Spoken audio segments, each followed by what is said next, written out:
So to to go back and say everything that I just said the second time, but so that you could actually hear it.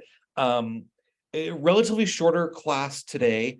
Um, we had some really good content last week with lead gen. It sounds like Jeremiah's class was really good, and just practical application of how to do lead generation. We had Instagram and Reels with Caitlin, and I know she's really good at that, and just kind of giving you like the how to and a practical approach of how to do those things. And a lot of what the content is today is really just hammering home the importance of follow up, follow up, follow up, follow up.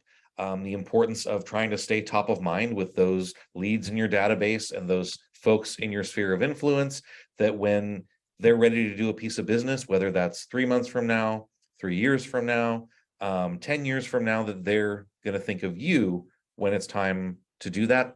And it's not just waiting for that person to do a piece of business. Some people out there are real influencers within their own spheres of influence. So if someone comes to them and says, hey, I need to do a piece of real estate business, do you know anyone great? That you also come to mind for that as well. So it isn't just, staying top of mind so that when those folks won't need to do a piece of business themselves, it'd be great to get a recommendation. I mean, business can come from anywhere. No lead is a bad lead. And so really a lot of this is just about hammering home how the importance of staying top of mind with your leads and with your sphere of influence. So the outline for today, I'm going to talk about what is lead follow-up, life of a lead framework, how to lead follow-up. We're going to talk about mind share, best practices, 19 to connect, and then post lead follow-up, 1 to cement, and then just a little recap and some ahas at the end. So yeah, we're like motoring through Ignite here. We're already on session 10. That's crazy to think about. I feel like we just got started. For those of you, I mean, most of you know who I am, but yeah, I'm the PC coach out of the Eugene Springfield office. I have my own small team here in this office, as well as being our office's productivity coach, working with the new agents to get their businesses up and running. So today's the first day of lead follow-up. It's our third segment of Ignite. We've covered becoming a real estate expert of choice by building your value proposition. We've also covered generating leads through prospecting and marketing. Today, our focus now switches to lead follow-up, where this can really make or break your business. Generating a lead can take almost no time at all. The important aspect is keeping that lead in your grasp until they are ready to do business with you. It can take possibly up to 10 years. I think Gloria had kind of hit on that, and it was something that she said she's been following up continually for months. And with some leads, if you can get them to turn around in months, that's a short time frame. I mean, it's great when something lands in your lap that's 30, 60 days away, and that's absolutely fantastic. But we can't rest on thinking that's going to be how we're going to just get through it. The fortune's in the follow-up, and so some of these things can take a long time before they come to fruition, and eventually mean a paycheck for us. But that doesn't mean that we shouldn't be following up, because seriously, no lead is a bad lead. The next segment of Ignite will help you turn possible business into probable business, and then probable business into a profitable business. All right. So topics of lead follow-up. Today, keep every lead. And then for our upcoming Ignites, we're going to do follow-up with leads, strengthen relationships, and qualify potential buyers and sellers, which is such an important part. The lead follow-up process is essential to converting leads to business from the moment we have captured a lead and put it in our database. Before we begin, the success systems, nope, that's right. Okay. So by the end of today, we're going to be able to describe the benefits of establishing a system of lead follow-up, apply the 19 to connect touch campaign with leads, and then explain the importance of cementing the relationship with leads. So start thinking about what we'll learn today. Let's consider what questions we might have, and what about lead follow-up you'd like to know more about. You can also look back and think of what you learned in previous sessions, especially the last segment about lead generation. And so just keep that in mind. If I haven't, I should say this. So as we move forward, I'm not really paying attention to the chat. I'm not really paying attention to the top if anyone's raising their hand. So if you have a question at any time, just cut me off, unmute yourself, and just interject. I have absolutely no problem with that because I'll tend to get kind of carried away. So you absolutely have my permission to cut me off and just kind of ask questions and start a discussion wherever you want. But yeah, go ahead and think about the type of things that you want to cover today. And if we kind of get to the end and we didn't go over that, feel free to let me know.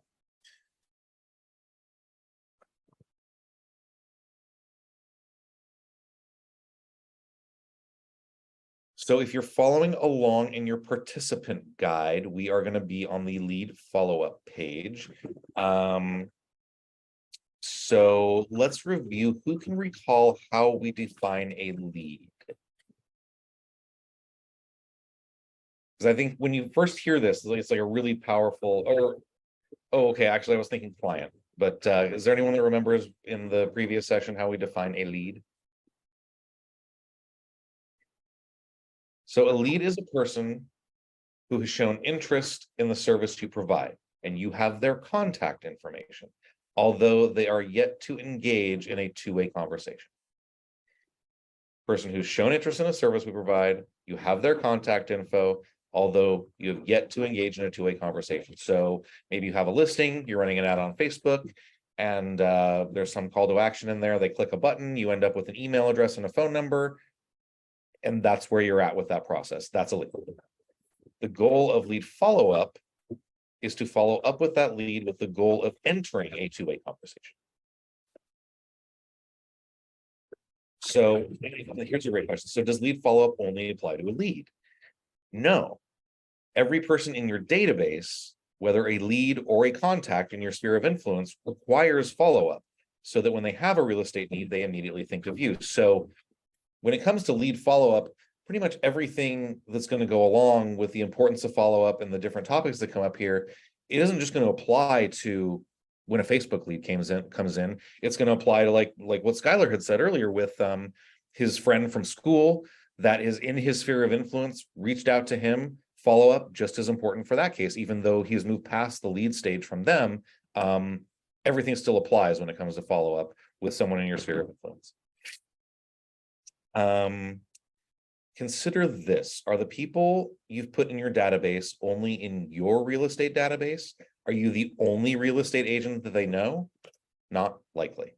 I can tell you 5-6 years in the business, I run into this more times than I wish to even think about. Everyone I know knows more than one real estate agent. They don't always choose you. They're under no obligation to choose you. And every time that it has happened and it hurts and it stings when they're in your sphere of influence, I've always blamed myself. And it's usually because of lack of follow-up. If I had stayed top of mind throughout that process and done a better job than the other guy that they knew, they would have called me. And instead they called someone else. It's been my fault every single time. They were under no obligation to call me. And so, yeah, like I said, it stings every time, but hopefully you can take it and learn from it and just get better. Like many other real estate data, how many other real estate databases are they in? How do you ensure that when they think of real estate, they immediately think of you? So really that was to just kind of drive home the importance of follow-up and the touches you're making to your database. Because truly, you have to think that, especially some of these mega teams that are operating on this high level and have their CRMs have been humming at a high level for years. You have to think that some of your best people in your sphere of influence or leads that are going to come in are in other real estate agents' databases. And when they are going to do a piece of business, are they going to think of you? Okay. So let's review this graphic and what it means to come to when it comes to lead follow-up. Everyone in your database lives on some point along these waves. At the top of a wave is when they purchase a house. The day after they buy a house, they move down the wave and continue until they think to buy a new house. Over someone's lifetime, they have the potential to buy 1, 2, 3, or more houses. The distance between those purchases is on average anywhere between 7 to 10 years. If I gave you a lead close to the top of the wave, what would you perceive about the quality of that lead?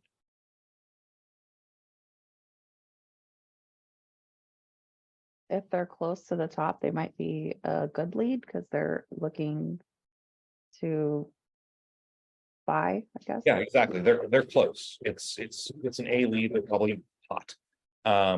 So yeah, absolutely. Most likely you'd perceive that as a high quality lead. That is, they are close to being ready to purchase again. What if I gave you a lead right after they purchased a house?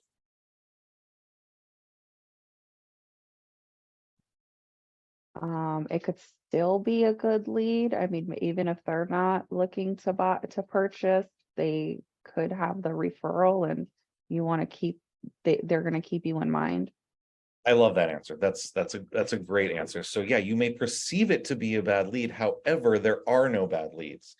Every lead on this wave is somewhere. The lead might not be hot right now, yet they are future potential. And then one thing that, my material doesn't hit on, which I think we've already discussed and you hit on, there's a potential referral there as well. So just because they're not hot doesn't mean they don't know someone that isn't.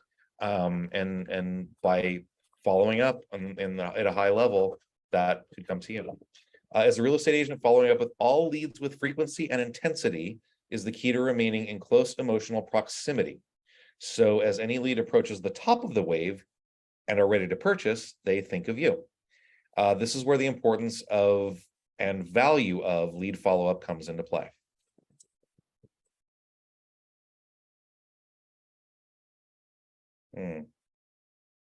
Something looks off about my graphic there, but that's all right. So think of the leads that enter your database through lead generation as your possible business. Lead follow-up helps turn the leads from possible business into probable business, with the end goal of being a profitable business, of course. The 2021 National Association of Realtors profile of home buyers and sellers details the opportunity that lead follow-up can provide to your business. They collected research, and this is, I'm sure, not the first time that you guys are going to hear this, but really this is just something that, a point that in every lead that you get and every person in your sphere of influence, you definitely should be thinking, if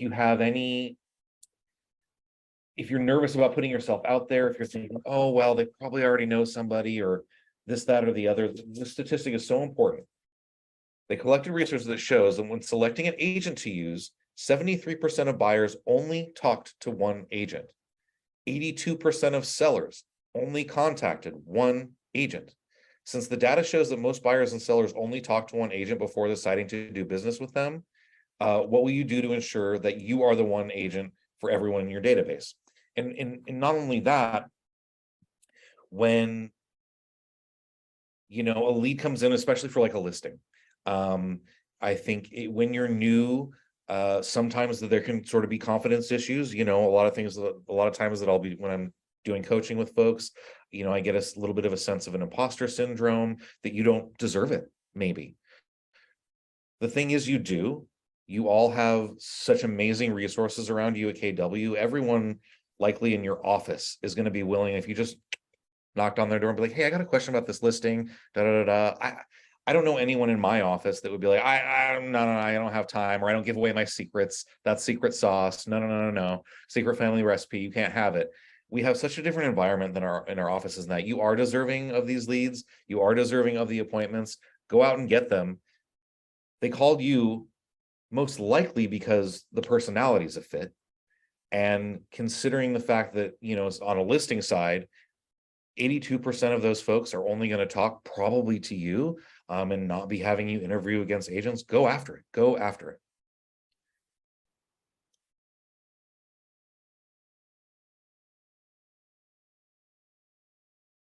If you aren't first or second in their mind, you probably won't get the business, from the Millionaire Real Estate Agent. And I mean, that just Just common sense.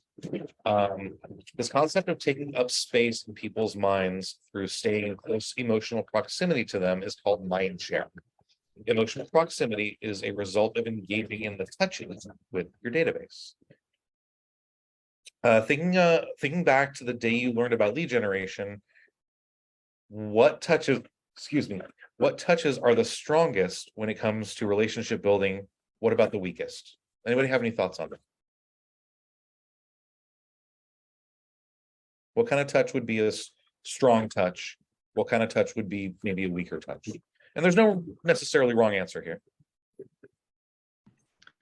So a strong, Go ahead, Chad.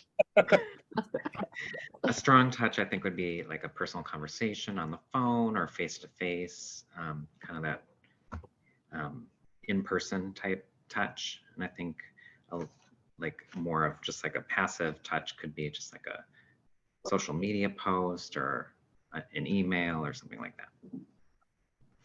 Isabel, you agree with that? I agree with that. Yeah. And if you have a like similar interests or similar hobbies, or you go to the same community activity, right? That would be strong. Yeah, I love that. That's perfect. Meeting in person and a phone call are the touches that have the greatest impacts on the relationships you're building. Email and text are weaker, related to forming connections and bonds. While you will lead follow-up using a variety of touches, it's important to keep in mind the ones that will be most effective as you follow up. So yeah, that's perfect.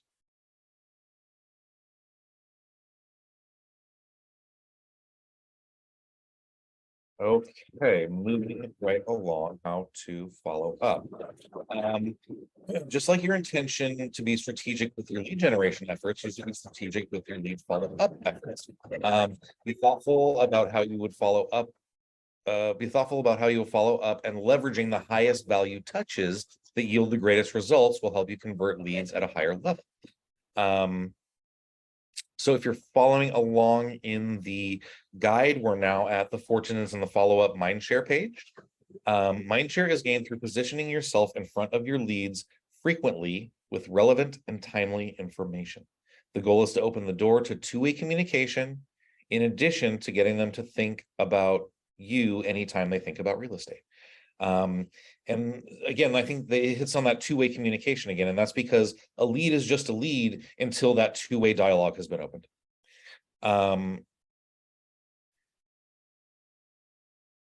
So through Ignite, we've been introduced to two different systems that engage your leads and contacts and help you gain mind share. And those are the 19 to connect and then the 36 to convert. So let's take a look at that. Okay. So these are the recommended systems for touch campaigns that were first introduced during the lead generation segment. With leads, we will specifically use 19 to connect.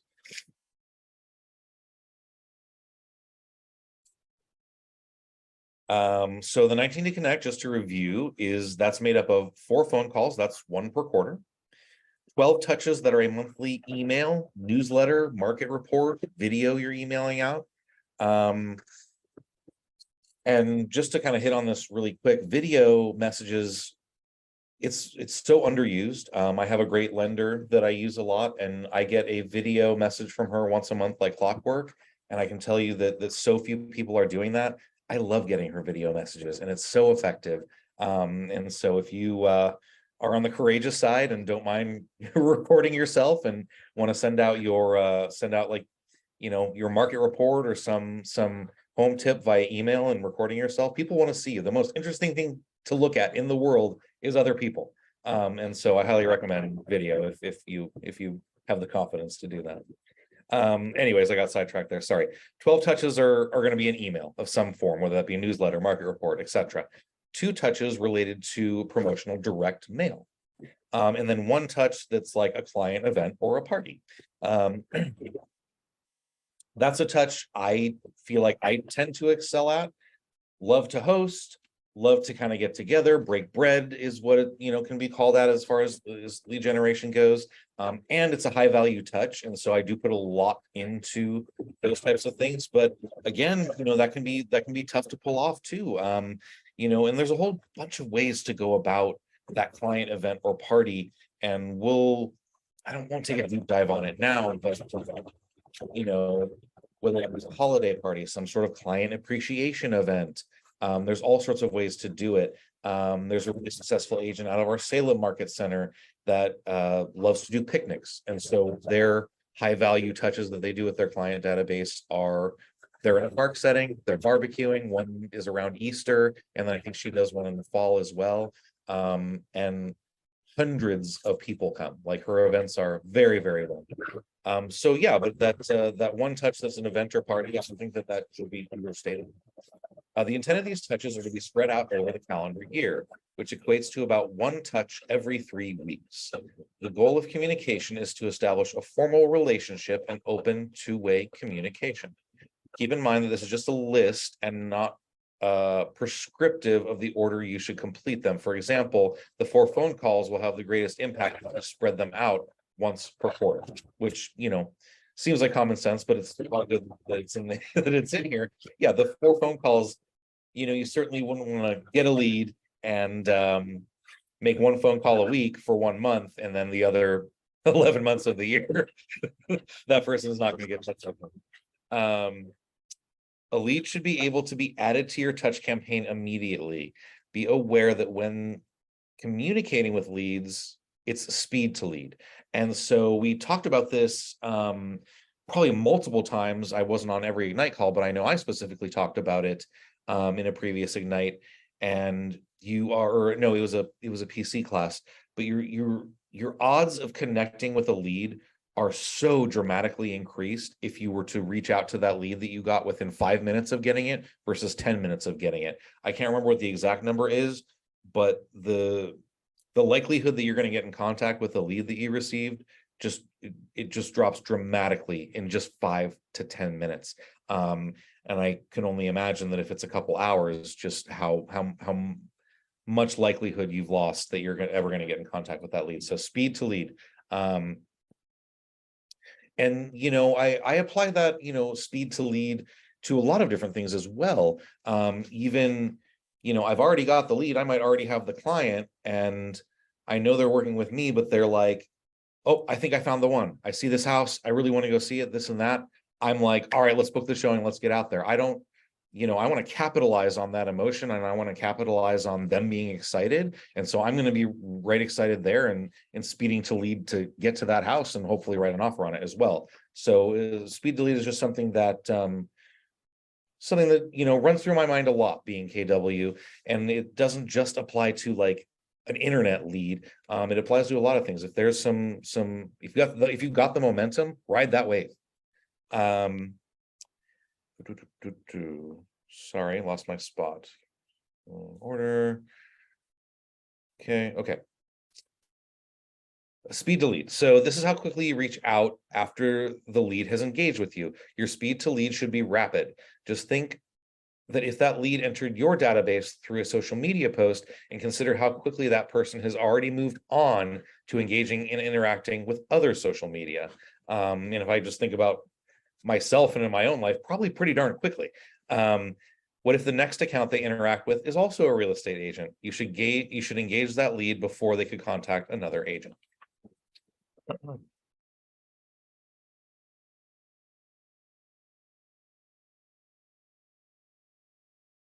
That was odd. Yeah, something about my Mac didn't quite convert these slides over quite perfectly. Sorry about that. So lead follow-up best practices. As you get started in your real estate career and as you begin to generate leads during Ignite, there are some considerations you should make regarding your own lead follow-up plan. So if you're following along in your participant guide, we are at best practices.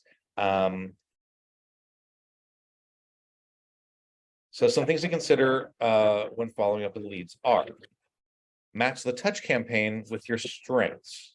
So in Command, the more you get into the touch campaigns that are in there,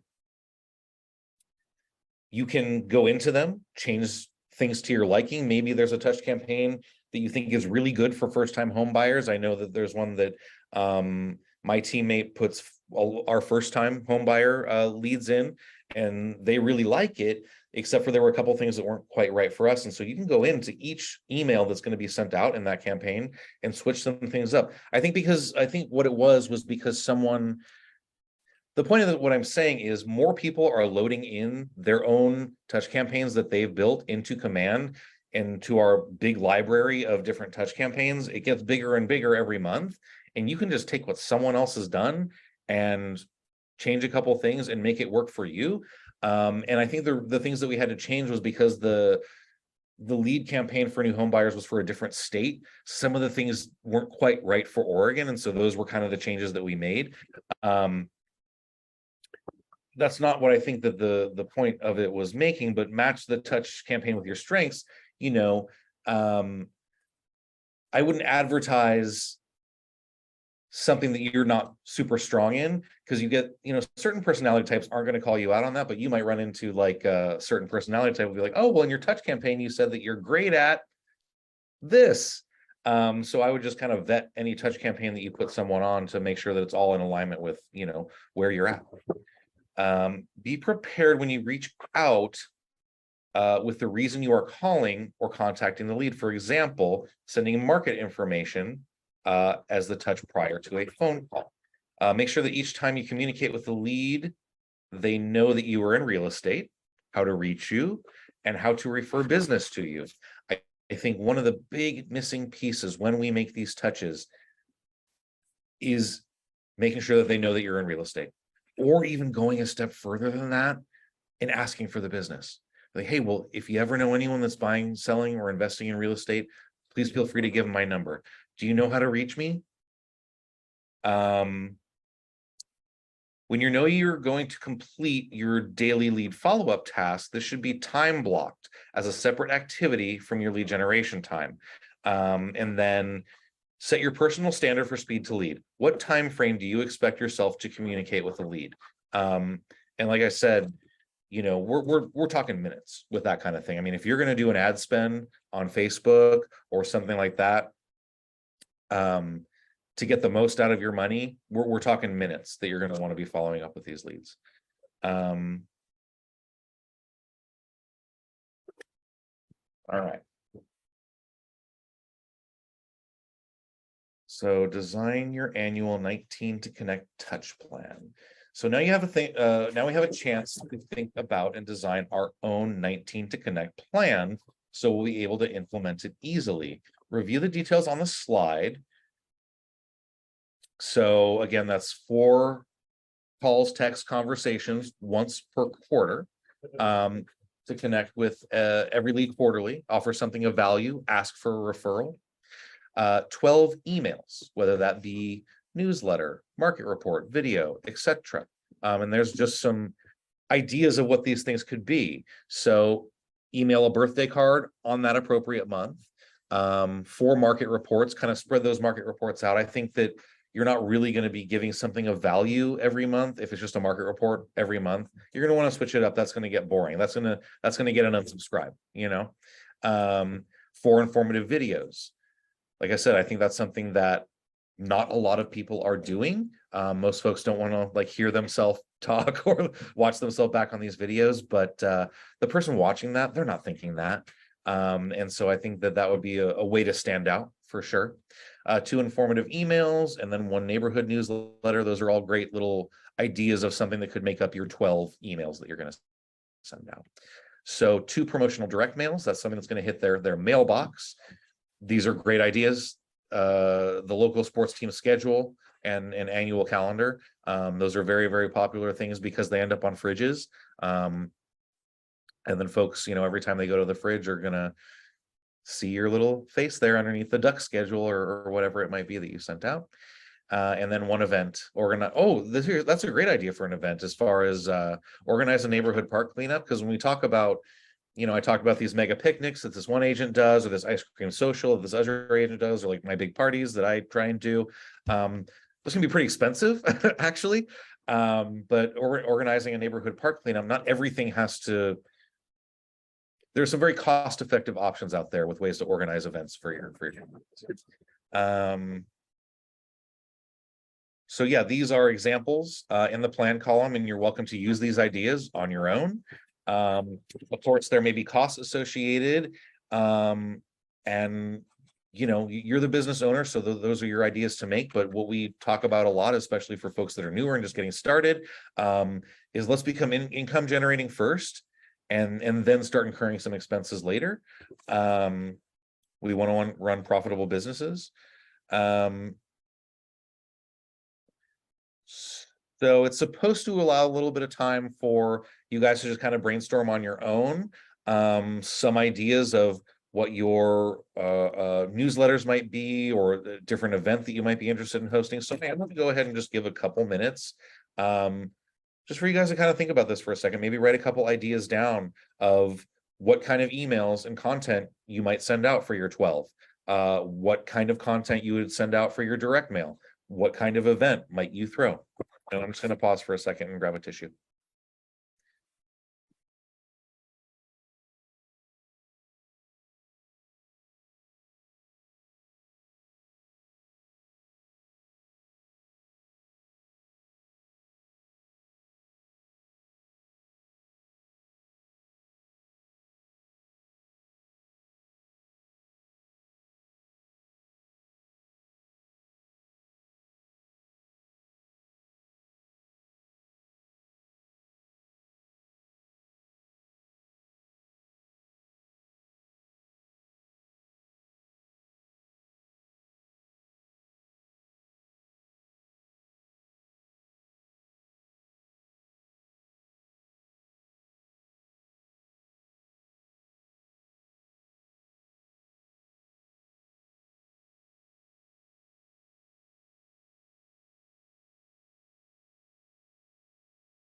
So just out of curiosity, does anyone have anything that they want to share that was kind of not something on this list, or maybe not something that we had thought about or talked about, they think is pretty unique that they'd like to share?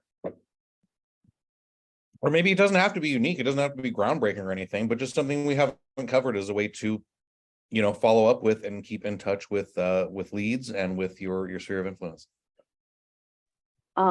So mine is, my sphere of influence right now, there's people who are looking to be like first-time home buyers, and since I've been studying for my license, and while I was doing this whole process, like I made it known, this is what I'm gonna do, this is what I'm gonna do, so they'd keep me in mind. Awesome. So I've created a community with these people, and what I do now just to keep in contact with them is that like I share like house maintenance tips and like budgeting tips and like saving and what to look for when you're gonna buy a new home and stuff like that. Just little things like that I'm doing to kind of keep that community around me while I'm getting the ball rolling. I love that. Anyone else?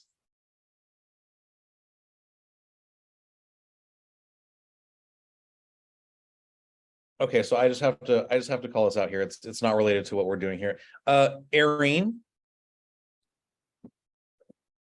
Yes, hi. So I'm seeing your name change here on the participants. And so have I been calling you by your last name these last few sessions? Yeah, Garganta is I actually my apologize last for that. name, I'm so. so happy you updated that. I just wanted to apologize and call that out there. I'll get it right from here out. Thank you. Thanks. Okay. Oh, wait, now I've lost. There we go. Okay. Focus on value. So when you generate a lead and capture their information, you can talk to them. If you haven't heard back and you don't know how much about, and you don't know much about the person, then your communication will be broader, focusing on a range of values. This is where you'll communicate your value with your own value proposition. You can use the company or personal statistics. We know that many people are more likely to respond when the message you are communicating feels personal and relevant to them. As you engage with your leads, you can uncover how to serve them better and learn what they're interested in. As you learn this, you segment your leads into more specific groups, which was covered in day 6. You can communicate more detailed and value-based information the more you know about them. Relevant conversations have more value, are timely, and lead to greater opportunity for future conversation. Look beyond the who when you contact a lead. The most basic way to start doing this is to craft your message based on the source the lead was generated from. For example, if the lead came in through social media posts about first-time home buyers, sending them an investment property newsletter might not be the most relevant for their current motivation. Once the door is open for two-way communication, use conversations to find their motivation for engaging with your business, what their timeline is, and possibly other interests. Use this information to group them. And so I think a really good example of this is, Gloria and I were talking about a lead of her. I hope it's okay that I use you as an example, Gloria. Sometimes with folks, going back to their motivation, we'll have to do this again and again. You might have someone that's hot in the beginning, first-time home buyer, they want to get pre-approved, and they're like, well, I really just want to move. I'm tired of paying my landlord's mortgage instead of paying my own mortgage and investing in myself every month. They get that pre-approval letter, you maybe see a few homes, and because maybe your area is a little bit more competitive, some things have gotten snatched up quickly, they got a little discouraged and they backed off a little bit. So then you're going to follow up with them again and go back to that motivation. And you may have to do this a couple times. I mean, I know when things were really, really, really hot out there and it was extremely competitive, we were having to do this with buyers over and over and over again, go back to their motivation. Because at the end of the day, if someone's motivation is to own their first home and stop paying their landlord's mortgage and pay their own instead, whether or not they got beat out for a couple homes, a couple weeks has passed or what have you, that motivation is still there. Nothing's changed on that. And so as far as, this is really geared towards like leads and going to their motivation. But when they become in our sphere of influence or there are actual clients, going back to that person's motivation is not going to stop. I don't know. Okay. So now we're on the communicate with value page in your participant guide. Once you know the source of the lead, you can narrow your range of value. Knowing the source of the lead helps inform you on how you can pair a value with your communication. For example, a lead generated through a client referral will be communicated differently from a lead that came in from a phone call.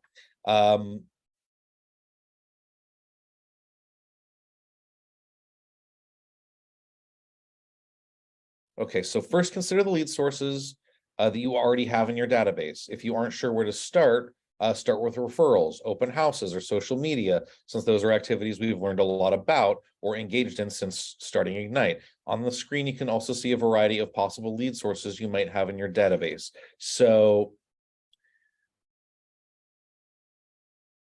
a lot of these too, and we talked about this, if you follow the LP Mama, does anybody remember that from when we talked about that a couple weeks ago, LP Mama? So I always kind of have that top of mind because no matter what's going on, if I'm spread a million different directions, but I get a call from a new lead or a new piece of business, if I remember LP Mama, I know I'm going to be able to guide that conversation professionally, get to the heart of what they're going for, and just be that professional that's asking the right questions. So there's LP Mama and there's Ford. So Ford is asking them about family, occupation, recreation, dreams. And that is a sales thing, no matter what sales you're in. LP Mama is real estate specific. So you're going to want to ask them about location, price, mortgage, as in, are they pre-approved? How are they paying for it? Is this like a cash deal? You're going to ask them if they're working with another agent, then motivation, because you're going to want to make sure why are they wanting to do this, and then asking for the appointment. So my guide is telling me to kind of think to have you guys kind of brainstorm on your own about if you got a lead in from any of these particular sources, how your conversation with that person might vary. A lot of times, I'll kind of let the conversation take me where it will based on my LP Mama. If I just remember to ask them location, ? Price ? Motivation ? Financing ? Are they working with another agent? I'm going to know naturally where that conversation is supposed to go from there, regardless of where that lead came in from. Yeah, I'm going to be thinking about that, because like the point that it made a moment ago, as far as, if you got a lead from a first-time homebuyer ad, you're not going to immediately want to send them an email about investment properties. That doesn't make sense. And then also to just solidify that relationship and build that rapport: family ? Occupation ? Recreation ? Dreams. And so those two acronyms, I think, for me, have just been invaluable in just starting those conversations with people. And then after that initial conversation, the next time you pick up the phone to talk to them or send them something, you have a really solid knowledge of where they're at, what they're looking for, to be able to tailor either that email or that text message or the next way you're reaching out to them to what it is that they're looking for. And if you just Google LP Mama, it'll come up. There'll be multiple things. You'll be like, oh, okay, yeah, totally. There it is. Okay. How are we doing on time? What time? 1:59 too. Oh, we're doing great. Okay, post lead follow-up, we are now moving to.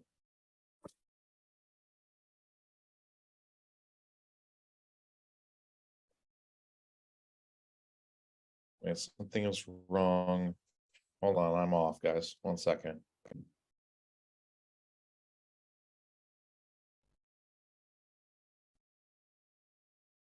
All right, well, maybe I'm not. When two-way communication is established, the lead becomes a contact in your database.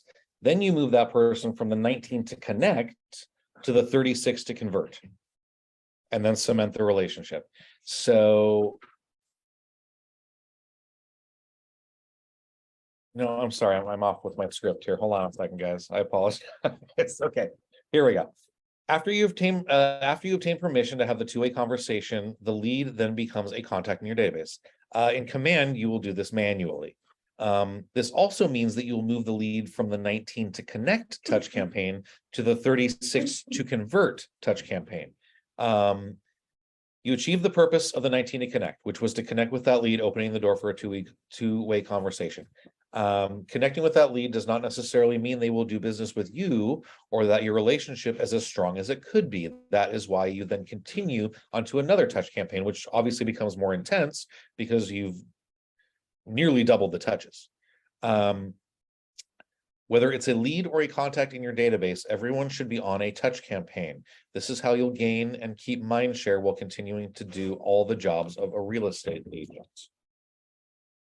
So 1, to cement, a high value touch that solidifies the relationship you have just established and opens the door for future interactions. At the same point where a lead opens the door for two-way conversation, you must cement the relationship. Everyone in your database should be cemented right when you transition them to a 36 to convert. The cement touch is a high value touch that offers a strong first impression and sets the tone for your future relationship together. Whatever you choose here should serve more than one purpose. This touch should tell them about the service you provide, help set up a conversation for later, serve as a reminder of the interaction, and tell them how to refer business to you.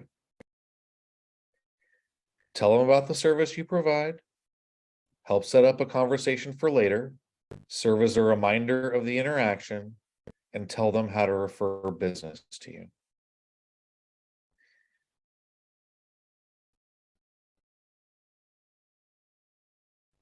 Okay.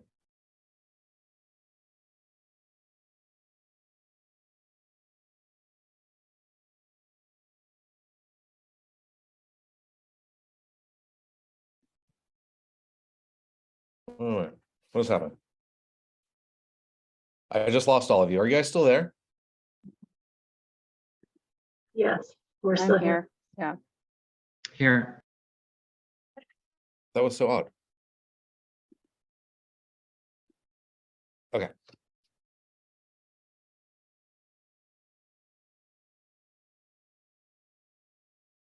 So there's a few wrap up things that I kind of want to talk about. So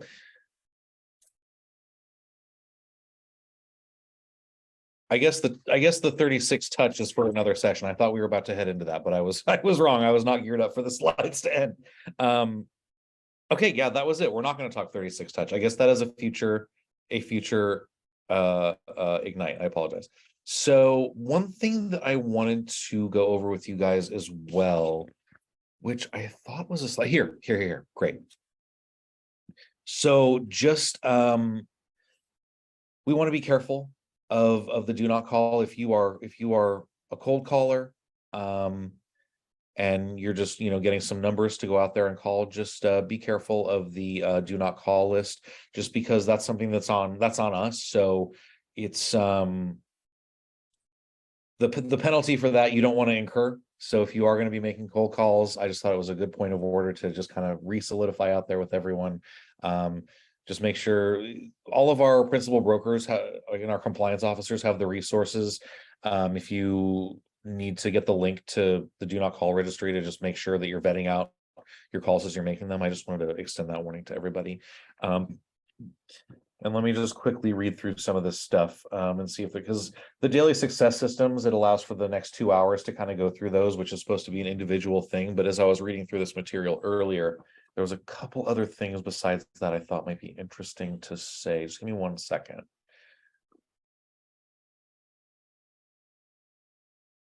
Anybody here do script practice?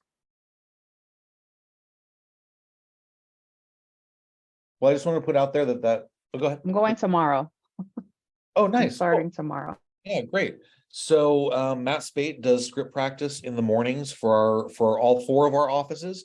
It is virtual. It's a really positive, supportive environment. It's not meant to be intimidating at all. Typically, they kind of focus on a different topic and a different script every week, and they kind of change that out as they go. But yeah, Matt's a great guy, and a lot of folks that have started out with us and started out at Ignite, one great way that they've started their day was just hopping on that script practice in the morning, and they've gotten a lot out of it. So I wanted to let you all know of that as well. Just kind of a reminder that it is something that we do, and it is something that that folks have gotten a lot out, especially when you're newer. Okay, anything else? I did kind of touch on this at the top, and I'll kind of circle back around to it. Just remember to, at this point, a lot of you that have started with us from the beginning that have been reaching out to your database, you kind of maybe hit a wall in those phone calls and making those contacts. Just keep up with it. We want you to become income producing as quickly as possible. Get that first pending, get that first under contract in as quickly as possible, so you can start making money. Keep making those contacts, keep adding those contacts to your database, keep doing those handwritten notes. As I mentioned at the outset, go do those home previews. It is a confidence builder. And it's going to not only build your confidence, but build your expertise as well. So that if you haven't had a client yet, and you get that seller under your belt and you get that buyer under your belt, and you start going out there and they start asking you questions about condition and different things about a home, that you've been out there to see the inventory, you've seen what pricing works, and you have a good idea of what things are overpriced, what things are maybe underpriced, what conditions are really good, what is staged well, what's presenting well, and these sorts of things. And it'll just really just build that confidence and your expertise with those home previews. So like I said, we've all spent a truckload of money to finally get that key to the lockbox. We might as well use it. Just a reminder, the first job of a real estate agent is lead generation, in case you forgot. What kind of questions do we have out there? Doesn't have to be related to what we talked about today.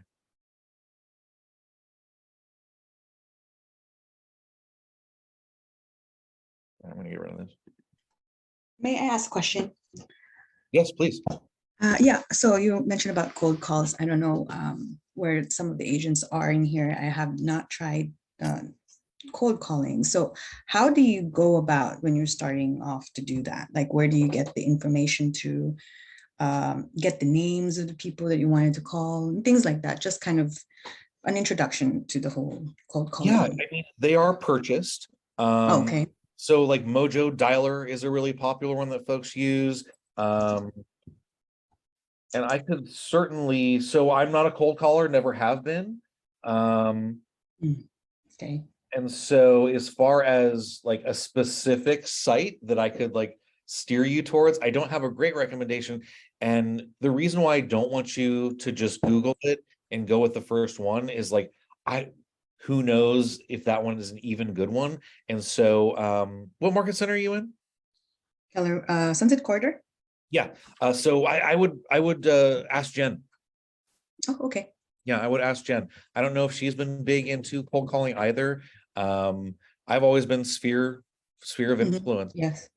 Pretty much all my business comes from sphere of influence, some internet leads here and there, and then open houses. But as far as cold calling, you know, it's one of those things because we can lead gen how we choose as long as we have a solid foundation and a stool with enough legs on it to support our business. So again, like I said, that would be sphere of influence. That's probably my biggest leg.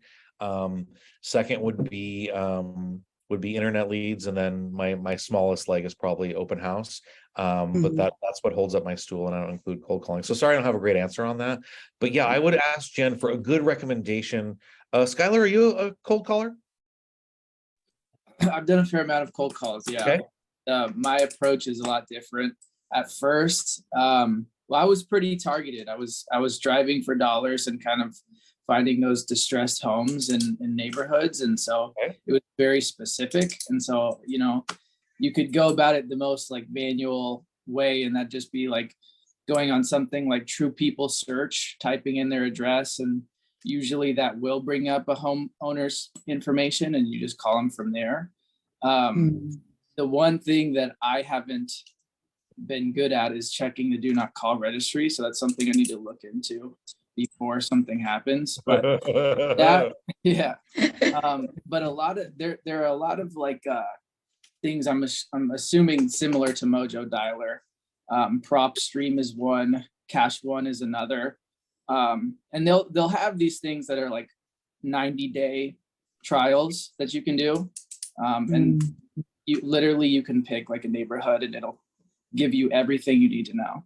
So some Yeah, other ones for I title know- is what title's good. Oh, what's to know. good? Like calling a title group. They Oh, always yes. and stuff like that too. So You're absolutely I've right. done that. Yeah, your title company can definitely provide you with a lot of information. The reason I mentioned Mojo Dialers is I just know a lot of people have used it. That's probably for hopefully a good reason. So yeah. What other questions are out there? Yeah, that's good to know. Thank you. I guess I just want to know like how to jump in on it. My plan going forward as far as lead generation is definitely going to be my sphere of influence. And I do know that, you know, I do have some people that are interested in either like buying or selling. But I guess what I want to know is the contacts that I do have that have not necessarily approached me about it. Is it okay for me to like approach them and just be like, hey, like I'm in real estate and you know, how have you been? And Say not only is it appropriate, it's necessary. okay, yeah, and you know, again, make it easy for them to refer me because that's my thinking, right? So, I Going thought we forward. were- I thought we were going to go into 36 touch, but that's for the next Okay. night. So the 19 to connect is based off of just trying to get that point where you now are in conversation with that person. Okay. But once they become sphere of influence, it changes to a 36 touch. So what that looks like, luckily, the increased touches are mostly emails. So instead of having a monthly email go out to the folks that are in your sphere of influence, you're gonna want to hit their inboxes every 2 weeks. Okay, So, and you know, planning out and executing email hitting your sphere's inbox every 2 weeks is not that easy. I mean, it takes some work. You've got to plan it all out. You've got to know what the value that you want to send out there. Like I kind of hit on earlier, you can't just send out market stats every 2 weeks. That's going to get you an unsubscribe pretty quick. So you're going to want to vary it. Not everything even needs to be real estate related. You know, it might be nice just to build a couple in there that are just kind of funny. You know, a lot of low-hanging fruit out there for your touches via email for those 24 emails that need to hit your sphere's inboxes every year, holidays. So I mean, pretty much every month you've got some sort of holiday in there that you can plan an email around. Doesn't necessarily have to be real estate related, just kind of at the bottom there that, you know, I always appreciate my clients' referrals. Here's how to contact me. And you know, that's there. So you've done it. So 36 touch. 24 emails, still the 4 phone calls. So that's 1 phone call per quarter. And then instead of 2 pieces of direct mail, it's 4 pieces of direct mail, 1 per quarter. And then anywhere from 1 to 3 or 4 face-to-faces. So how are you going to make those happen and plan those out? Is it going to be coffees? Are you going to do pop buys? Are you going to host events? How are you going to get, you know, belly to belly with your sphere of influence? And so it's all the same types of touches, but it's just increased. So again, the emails get doubled from 1 a month to 2 a month. And then your face-to-faces get, I mean, doubled, tripled, quadrupled, you know, anywhere from 2 to 4 face-to-faces. Phone calls remain the same. Like I said, 1 per quarter. And then the direct mail goes from 2 per year to 4 per year. So once per quarter. But yeah, Okay, that all just takes a lot of planning and execution to plan out what those touches are going to look like. okay, so I'm in the planning stage then. What else?